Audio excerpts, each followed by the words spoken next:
Hey there guys, this is Pharaoh and welcome back to Let's Play Phoenix Wright Ace Attorney for Nintendo DS. Last time we left off, more investigating. What else can I tell you? Except we did find out just a teeny bit more about Gumshoe not being really involved in this case, and supposedly he was kicked out. Not sure why. And he designed that weird mascot-looking thing. This marshal talked about whatever. I really don't care. But now we're just gonna do just a little bit more investigating. Hopefully, I can finish up the investigation in this little part.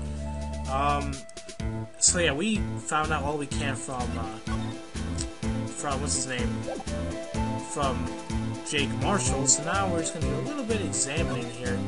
And actually, one thing already popped into my head. I already saw right there. It's on toward the lower left. This looks like a cell phone. Scientific analysis should suggest this belonged to the victim.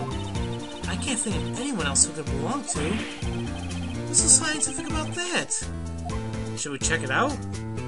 Yeah, why not? Right, let's check it out.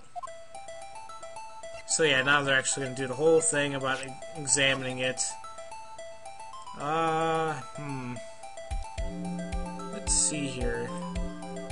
What exactly is on this thing? Oh, there's a blue button right there. We can...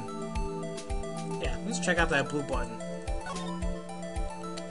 Well, I guess it opens it up. The display is still on the redial button. Redial? Mr. Wright? Most phones keep a record of all the calls you've made and received. You just press the blue button to dial the last number you called. Convenient, isn't it? I'm surprised you didn't know about that. Sorry to disappoint you, but even I know about things like redial. Huh? Oh, I'm sorry. It's just you never know with people from your generation. Whatever. Let's check this phone out. All right. Well, let's. Yeah. I believe all we gotta do is just tap the little blue button here. Now, I wonder who the owner of this phone called last. Note to self, defense attorney doesn't think first, he just pushes the button. Why does everyone have that damn ringtone? Hey, that song, I know that. Hey, what's going on over there? Sorry. I see you, partner. You pressed redial on that phone there, didn't you? Yeah, well, yeah. Whose phone is this anyway? It was on the ground over there. Whose is it? That belongs to Chief Prosecutor Sky. What? It's my sister's? She apparently dropped him when she was taken into custody right after the crime. Look, the last call was made right when the murder happened. It looks like she was fixing to call someone. Except she only spoke for a few seconds, according to this. Who did she call? No idea. Sorry, partner. Now, I got a question for you. I heard a phone ring just now. One of those newfangled ringtone tunes. Oh, that, I'm sorry. That was my phone. What? Your phone? Yeah, it's kind of strange, but someone called me right as we picked up the other phone. A wrong number. I hope you're not lying. They shoot you for that in Texas, partner. They shoot you for anything in Texas, apparently. Uh-oh. I'm excited to raft the Lone Star Patrolman. Wait, so whose phone was that? Was it really Phoenix's? Whatever.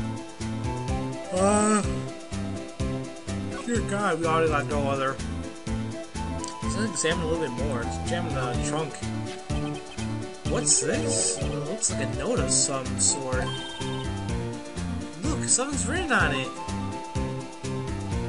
67S 12-2? Yeah, 67S 12-2. That's a name. Oh, there's a name printed on the paper above that. Goodman. Maybe it fell out of his pocket when he was killed. Well, so what does that mean, Mr. Wright? How am I supposed to know? Note to self, for deductive reasoning, go to Edgeworth, not Wright. I'm sure Edgeworth wouldn't know what this means either. Yeah, I'm not really sure what it means either. Whatever. Didn't we actually talk about to... Yeah, there we go. So, there's no connection between Detective Goodman and my sister. That's correct, but there's a gold mine of evidence against her. And the prospector tomorrow is none other than Edgeworth himself. I'm afraid your sister's fate is decided, Bambino. Many condolences. Officer Marshall! Yeah, Bambino? How can you say that? You and my sister, you were... Is there something between this cop and her sister that I don't know about? Looks like it. I apologize, Bambino. Something must have gotten to me. Maybe it's that dry wind that's blowing through the prospector's office. Dry wind or ill will. Something's up to something here. But who? I don't know. Suspicions are about Mr. Edgeworth had been flying around for nearly 2 years. Forged evidence, arranging testimonies, you name it. He was unbeatable because he did whatever it took to win. Unbeatable, that is, until he met you. But rumors are just rumors, aren't they? These are prosecutors who we're talking about. Evidence is everything to them. If you follow the rumors about Edgeworth to their source, you find one person. But they're off limits. Untouchable, you might say. One person? Who? Bambino. It's your sister. Chief Prosecutor Lana Skye. What? My sister? Edgeworth couldn't rustle all those cattle by himself. Some people load their guns with bullets, some people load them with deals. What, you're saying Edgeworth was making deals to win trials? Where there's gunshots, there's bound to be bullets. That's what the old-timers say. There's a big old secret hidden around here somewhere. Everyone knows it.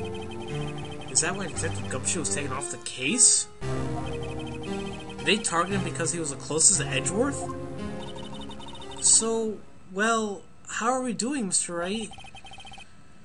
I guess we got some clues. We have an autopsy report, a note from the victim, and a cell phone. Actually, speaking of that, let's just investigate a little stuff that we have here. Death due to loss of blood. One knife wound, died about within a half hour of 4 p.m. So, okay. Let's see.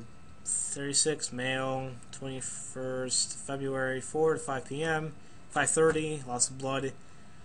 Wound was caused by a 12cm knife. A single stab wound was found. Okay. Cell phone, we already checked that out. Property line of Skye, last call made at 5:18. 3 minutes after a murder, supposedly. And then this memo. Whatever. Actually, let's check it out real quick. Yeah, I have no idea what the hell that's supposed to mean. Okay. So, you think we'll be okay? Well, the only thing still bothering me is that Lana's confessing to her crime. She says she did it. No problem. I can guarantee that she's not the criminal. Oh, and by the way, Emma? Yes? I know that song your phone plays when it rings. What? It's the Steel Samurai theme song, isn't it? That popular TV show for kids? The phone that just rang wasn't mine. It was yours. At 5:18, just after murder took place, your sister called you, didn't she, Emma? I'm sorry. Could you tell me what you talked about? She hung up right away. I see. So Lana called Emma right after the murder. Then a detective is murdered, and the suspect is the top prosecutor in the district. I've got a bad feeling about this. Like, maybe I still don't know everything that went on here. have a feeling that we still don't know what everything went on here, but we got all the stuff we could for at the moment, so I don't know. I mean, like I said, this case is a little bit more time consuming, and it's just a little bit more. It's a little hard to figure out. I mean, there's just a lot of details, and it goes all over the place, at least from my knowledge. I honestly forgot all the details myself, but oh boy, either way, it's still an interesting case. Although it's not my favorite, and the last case we did was my favorite so far. This one is still very worthwhile to check out. So yeah, guys, that's it for the investigation, or at least for the first part of the investigation. Next time we're actually going to be going to trial and have some fun with that. Oh boy, I can't wait for trial. But yeah, guys, that'll be it. So as usual, thank you all for watching, and I'll see you guys next time for Let's Play Phoenix Wright Ace Attorney for Nintendo DS. I'll see you all later.